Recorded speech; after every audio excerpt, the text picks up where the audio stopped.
The 21-day fix eating system, also known as portion fix, was eye-opening to me.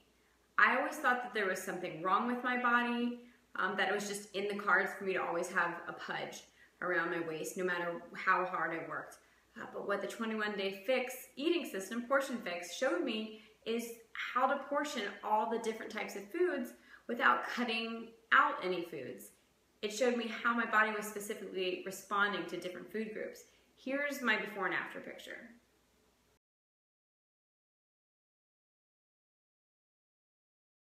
I know this whole system can seem really confusing when you're looking at it. So I want to offer up some of my tips and tricks as well as my favorite iPhone apps for tracking. Before I start though, I want to say that if you are not doing the 21-day fix workouts, if you're doing a different workout program, but you would like to still follow this eating system because it's like fail-proof if you follow it, you can just order the portion fix. So you can talk to your coach and do that. All right, so you should have received all these little different colored containers.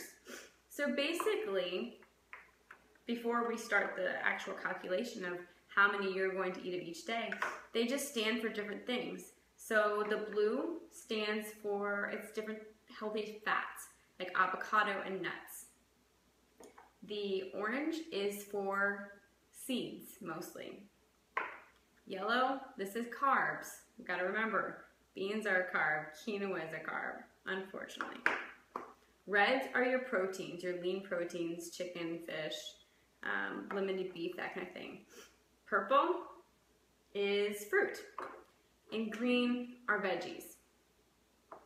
Anything that you can fit into this container is going to count as that portion.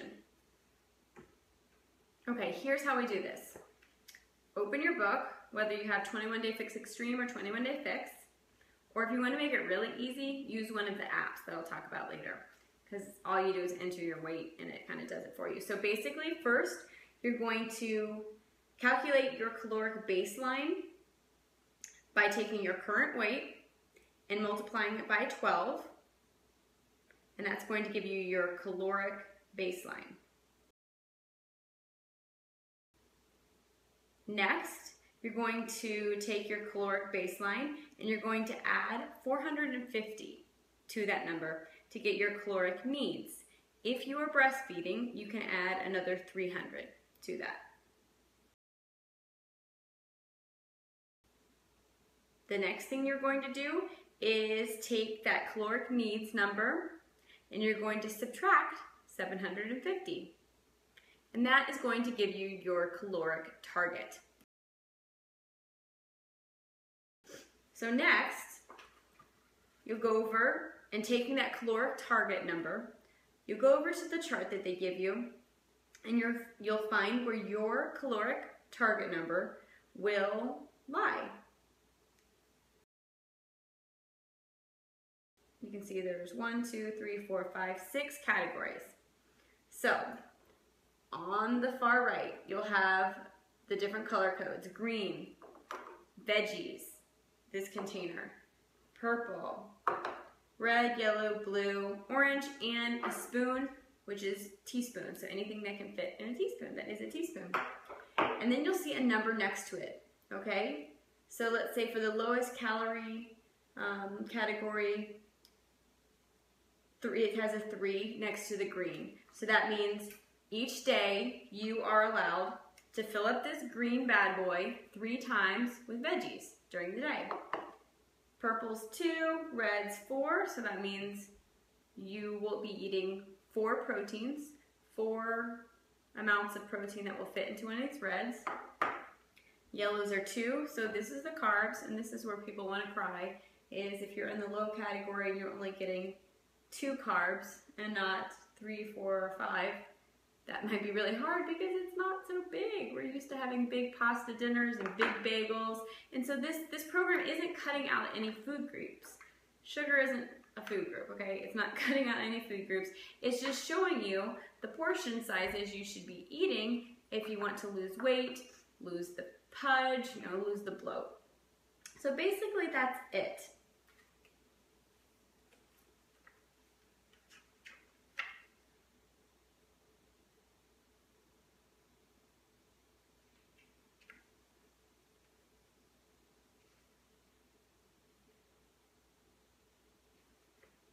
Now you might be thinking, what goes in each container? Well, you have a book to tell you. So for instance, it lists all the vegetables that are going to go in a green container. At the top is kale. So the top food in each category is the most nutrient-dense food. So you should prioritize those foods like kale over sprouts, onions, radishes, mushrooms, lettuce that are at the bottom. You'll want to check this because there are some foods that you might feel are a little bit tricky, especially like ones that you don't want to consider carbs, but they are. For instance, sweet potato, not a vegetable, it's a carb. Beans, carb, yellow. Lentils, yellow. Refried beans, yellow. Of course, pasta and tortilla, and those are at the very bottom. So sweet potatoes, yams, quinoa, those are definitely the most nutritious carbs that you can have. Now, if you are a vegetarian, you might be thinking, how am I going to eat 4, 5, 6 of these a day? Well, we understand that you're not going to put meat in those. So in that case, then you would get your protein from lentils, beans, and quinoa. So those were the most nutrient-dense yellows, carbs. So for you, because you aren't eating meat or eggs, you will, and eggs would count as this, you will be using what would normally be a yellow, the quinoa, lentils, and beans, and you will be considering those a protein. Also, you might be thinking, what about Shakeology? Shakeology is a red. So 1 scoop of Shakeology, you don't like put it in here and, oh, there's not enough. You just know that 1 scoop counts as a whole red. Well, if you put peanut butter or banana or milk in there, it doesn't count as like, oh, anything that goes in the container because it's Shakeology. It just disappears. No, if you're going to use a banana, it's a purple. If you're going to use some nut butter, use a teaspoon, and it counts as a teaspoon because you do get teaspoons of different types of nut butters and dressings and oils every day. So that's about it as far as the very basics of how you do it. What I really recommend doing is, you know, like you're not going to go out to eat and be like, let me put these in there. So what I recommend is for the first couple of days, just eating at home, getting used to it. It's going to be tricky getting used to, but you need to be able to start eyeballing the amounts that go in each container so that when you do go out, you know, you're going to realize an Outback steak is not going to fit in here. You know, you'll have to kind of visualize, okay, how much of the steak do I think would be 1 red and how much do I have? Now, you're going to want to track this. So if you have, you know, your little chart and it tells you how many, you can do several things. You can go to the back of the book and they have a tracker there. You can go to the files section of our group and there will be some printable trackers. But what I really love to do is just download some of the 21 Day Fix apps. They're not put out by 21 Day Fix. Other people made them. There's the 21 Day Tally, 21 Day Logs, and 21 Day Tracker. And the tracker is the most comprehensive, and the reason I like it is because it has a list of all of the foods. So if I'm like, ooh, can't remember, are nuts an orange or a blue, then you can go and look real quickly. But I like the 21 Day Logs one for actually keeping track because it's kind of like these little squares and you just drag and drop them and you can see what you're eating and you can see what you have left. And for me, they just look like these containers, so visually it's easier for me to see 2 little red guys left than a number 2. You can also, on the 21 Day Logs, do half portions because, you know, with fruit, you might want to split it up and not eat all at the same time. Meal planning for 21 Day Fix, that's also, I totally recommend it. Whether it's you're writing out a plan and you know, for the whole week, that's awesome. Or even if it's just prepping, say prepping a week's worth of mason jar salads or some type of lunches, because I mean, you can just use these as like measuring things, like, okay, I want 2 greens worth of spinach in the salad. Boom, boom, there. And I want one red of meat in these salads. Boom, there, you know. And you just kind of build them using the containers. Put them in a Ziploc baggie, put them in a mason jar, Tupperware, whatever. Target also has Ziploc baggies that happen to be in the colors of the 21 Day Fix containers. So also a lot of times what people will do, if they're not like doing things as a recipe or a one-pot meal, they may take fruit, you know, maybe cut up apple slices, strawberries, whatever, and they will measure it out and they will just put it in a purple baggie, and then they just have them boom, boom, boom. They're all there. So every day they just know, okay, this is what I have. I'm just going to grab these. So that's a really useful tool. I haven't used it myself, but kind of want to, just thinking about it. I've answered a couple of common questions like, what do beans or quinoa count as? What do vegetarians do? But let's go ahead and do a little FAQ on some more frequently asked questions about the 21 Day Fix, Portion Fix eating plan. Can I eat foods not on the list? Sure, you can eat anything you want. Nobody's telling you what to do. However, it's 21 days, so just stick to the list, if you know what I mean. Why mess with something that works so well? So can you eat off of the list? Yes, nobody's going to stop you, but it's way better just to kind of, for 21 days, go with what is on the list.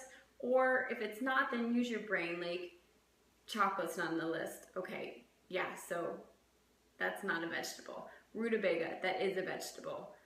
That kind of thing, but it's not a common one, so it's not going to be on there. So, you know, use your common sense. If you need to do a little research, you can, but I would say for 21 days, just stay with what's on the list. It says eat 4 of one of the containers, but I only have, you know, 1 of each of them. What do I do? Well, these are mainly for measuring. You do have tops to them, so you could say if you wanted to just bring, you know, a little portion of egg or some turkey that you wanted to eat as a snack, pop the lid on them. But really, these are more for measuring, and like I said, the baggies from Target are a great way to grab and go with them. I don't like bland foods. I like recipes and complex foods. Are there recipes? Yes, absolutely. The book has some great recipes. There's some for chili, tacos, what's this? Edamame with sesame seeds, hearty beef and butternut squash stew, poached eggs over asparagus, turkey meatballs. Lots of really good ideas here. But if you want more inspiration, then I say go to Pinterest and just search for 21 Day Fix recipes. But be careful, because just because it's on the internet or Pinterest doesn't mean it's actually healthy or clean eating. So make sure you're not trying to like cheat or like use not clean foods to fit a mold that shouldn't be fit into. What about condiments? Well, things like tea, not a condiment, herbs, mustard, vinegar, Tabasco sauce, those things are fine. Mayonnaise, no. Ketchup, no, it has sugar. So, and even like sriracha, that has sugar in it. So, vinegar, mustard, herbs, garlic, that's what you want to stick with. What about coffee? Well, coffee's fine. But coffee with a bunch of sugar and cream, gonna want to cut it out for 21 days, at least. A lot of people, you know, are addicted to both the caffeine and the sugary goodness from the drinks that they make or buy at Starbucks. So what I recommend doing is you can have up to 2 tablespoons of milk or like coconut milk a day in your coffee. So I would suggest, if you are used to a creamer that's really sweet, first cutting down and doing the tablespoon or 2 tablespoons of milk or coconut milk or almond milk. And then if you're used to it being sweet, then you could try a little dash of maple syrup instead of the sugar or the high fructose corn syrup that comes with the creamer. And I would suggest weaning yourself off that way. And then over time, you may even decide, oh, I could do this without the maple syrup or anything sweet and just a little bit of milk or, oh, maybe then I can do it black. But don't freak out like you have to just totally, you know, go at it black. But you are gonna want to cut out those creamers and Starbucks. What about milks? Well, this might be bad news to some of you, but during these 21 days, during the 21-day fix, you can substitute milk twice during the week, and it's going to substitute for one of these yellows. So basically, it's going to be whatever milk or coconut milk can fit into one of these yellows is going to be the amount of milk that you can have for the week. So basically, 2 of these guys a week of milk or milk substitute, besides, and that's in addition to the 2 tablespoons a day that you could have. But you will be subbing them out for, you know, whatever other carb. What about alcohol and chocolate or sweets? Okay, don't despair. You can have it twice a week. You can, once again, sub one of the yellows and instead have 6 ounces of red wine or a square of dark chocolate. So that can be your substitute. And remember, that's twice a week. Remember, this is 21 days. It's not the last end of the world, but these are really, really healthy habits. You kind of like need to focus on both any weight loss that you want to have, and then also learning your body and how it responds to foods. And if you're going and you're eating sweets or chocolate every night, or alcohol or wine, then you are going to have no idea when you have a stomach ache or you get bloated if it was the yellows you ate, or if you just are doomed, you know, or if it was indeed that 1 or 2 little cheat meals that you had. So for 21 days, just no cheats, okay? You can have twice a week. You can exchange a yellow for a little bit of wine and a little bit of dark chocolate. Okay, I hope that little Q&A sesh was helpful. So I want to give you a couple of tips on how to get through, especially the first few days of the 21-day fix or portion fix eating. Because the first couple of days, you may feel a little bit hungry. And that's probably mainly because you are used to eating a lot more fats and carbs. And you will probably end up at the end of the day with lots of greens and lots of reds, and then you'll be like, I didn't eat all my things, but I'm also hungry. And it's because you're thinking, I don't want to eat a bunch of, you know, greens at 9 o'clock at night. So this is my tip. This is how I get through. Now, some people's bodies are different, but this is what I do. So I start the day, breakfast, with a Shakeology. So that's going to be a red. And then I usually put a full purple or half a purple in there. So maybe a banana or maybe some berries. And then I'm not adding milk because remember, that's like twice a week and it's just not worth it to me. Even though milk in Shakeology or coconut milk for me is like the most delicious. So it's hard for me on the 21-day fix to just put water, but if you put the banana in there and you put a teaspoon of nut butter, because the spoons, that's not that hard to give up, then it makes it creamier. Another recipe that's really good that we're going to use not milk with is if you do coffee, and you can do also a teaspoon of nut butter and a banana. That makes it creamy and good. And then to make it like really, really not adding a bunch of extras, ice, and so all these they'd be blended with ice. Ice, water, the chocolate, Shakeology, and then 2 drops of peppermint essential oils that are the food grade. And that's awesome, so refreshing. And like I said, it doesn't have any of the milks or fruits or anything, so you're not using any of your containers. So that's what I do for breakfast. And that usually holds me personally over for about 4 hours. So I have found myself not snacking at all during the mornings because I don't feel shaky or I don't get low blood sugar because of the nutrients and the protein in the Shakeology. So for me, I'm able to kind of go past snack time because I like to save my calories and containers for late night snack because I stay up late. So don't feel bad if you do get hungry and you need a morning snack because I just operate differently. So then for lunch, here's my secret weapon. I do these salads. And you may be like, oh no, salads. But I'm not talking about like chopped lettuce with some tomato and like carrot sprinkled on there. No, here's my formula for salads. And I'm going to share this later in the week too for my mason jar salads. But basically what I do is I start with some onion just for flavor, and then I add some fruit, chopped fruit. And I could do a whole purple or half a purple, and things like berries and pineapple, mango that are kind of juicy fruits. Those are really good because I don't use dressing because, like I said, I like to save my spoons and my fats for later in the afternoon. So I use a juicy fruit to kind of be my dressing, and the onion kind of gives it like that little, ting too. So I use that, and then red protein. You could do ground beef if you want it kind of like a Mexican flavor type thing. Chicken is obvious. Fish also is great. Then I think this is probably like the real key is I do a whole grain's worth of roasted vegetables. Now these root vegetables like butternut squash, rutabaga, turnips, beets, those kind of have a buttery flavor and they're going to taste like a carb.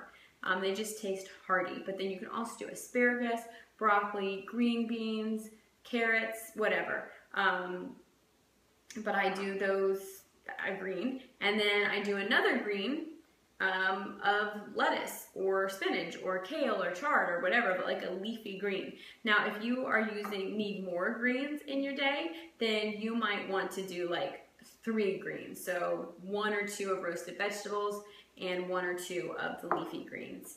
But that's how I conquer lunch. And notice I don't put cheese, I don't put nuts, and I don't put dressing because for me personally, I don't want to get to the dinner or like, at night when it's just more stressful for me as the day goes on. And that's when my, that's when my cravings come back. So I want to have a plan to where if my cravings come, I know that I can't eat nuts and, I'm lactose intolerant, but I could eat cheese or avocado or coconut, things like that, like are really indulgent to me. And notice I also didn't use any of my yellows for breakfast or for lunch. And because once again, for me personally, I just want those for breakfast or I want them for my afternoon or late night snack. So that's what I do is I conquer breakfast with Shakeology, and for lunch I just go for that really hearty salad with lots of greens and the protein.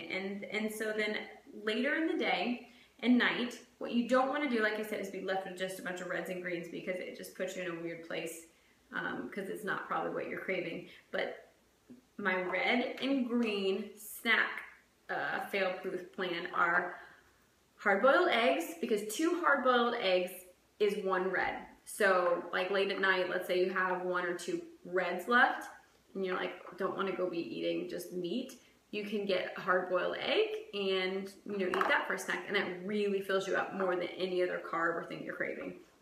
And then for greens, I love to make kale chips, and I will be including in the group my wonderful recipe for kale chips that I love so much. They're crunchy, salty, you can put garlic or lemon pepper on them, and those, it just hits the spot, and it's the texture that does it, and it counts for a green. One more tip, drink water. Water is going to fill you up. Don't be eating and then drinking water, but eat your meal that you know is right, and then wait 15 minutes, because it usually takes about 15 minutes for our body to signal to our brain that we're full. So wait about 15 minutes, make sure that you're good, and then drink some water, and then see how you are doing. And like I said, a lot of moms will ask about breastfeeding, and they don't want this is a FAQ that I should have done, they'll ask about breastfeeding and their supply. And so what I recommend for that, if you're worried about that, is this is what moms want to do. I have breastfed 5 children, so not getting anything past me. You can drink mother's milk tea, that's one. You can also take fenugreek or different things like that. If you're worried, you should probably use oatmeal for your yellows if you're concerned, because oatmeal is a galactolog, which is going to help you create more milk. And okay, one of the biggest keys, and this it's so obvious, but yet I think a lot of nursing mothers skip over this, is you need so much water, so much hydration. So you're just starting this workout plan and you are sweating more than you have sweat in so long. Your hormones are crazy and they're making you sweat.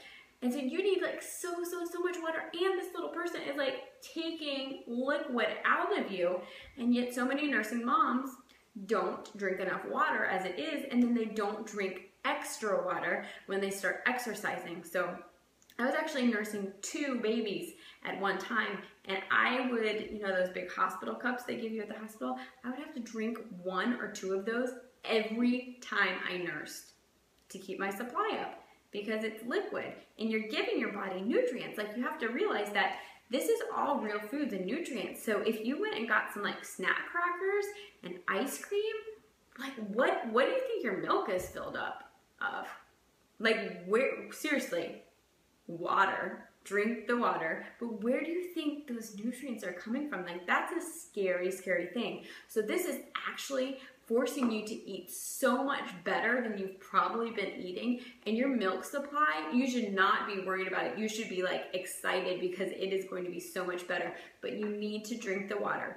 And if you are just so hungry and you've gone through all of your, you know, boxes for the whole day and you're just still so hungry, don't just go for the yellows and the blues and the oranges. I would say actually start the opposite. I would say add a protein in, then a green, and then maybe a healthy fat or a purple. But just don't make the excuses in your head, because it's not the yellows that you need. It's the other more nutrient dense foods. So I love you, breastfeeding moms. Like, you're awesome. I totally get you, but this is good food. This is good for you.